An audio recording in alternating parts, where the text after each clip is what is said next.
Иако наводнувањето, а со тоа и сеидбата на оризовата култура започнаа, сепак во повеќе атари во Кочанската котлина одредени површини се уште не се изорани. Земјоделците велат дека нивните сопственици сигурно не планираат да го засеат. Едно што се плашат дека ќе нема вода да ги наводнат, друго поради неисплатливоста на производството на ориз, кој ниту се откупува, ниту има цена која ќе ги покрие трошоците.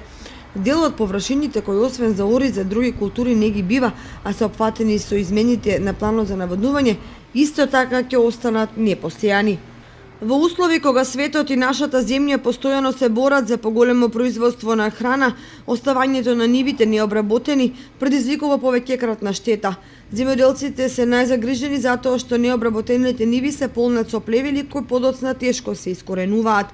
Сигурно нема да им е сеедно и на преработувачите чии капацитети ќе имаат значително помали количини арпа за преработка. Каква е состојбата со оризопроизводството најдобро зборуваат маките на сопствениците на ниви, кои поради тоа што сами не се во можност да ги обработуваат, ги издавале под закуп. Но годинава обработувачите масовно откажуваат, поради што необработени може да останат дополнителни површини. Сето тоа зборува дека состојбата на стартот на сеидбата е хаотична, бидејќи нема здружение кое би покренало каква и да е иницијатива за градење некаква стратегија околу целокупната проблематика во оризопроизводството.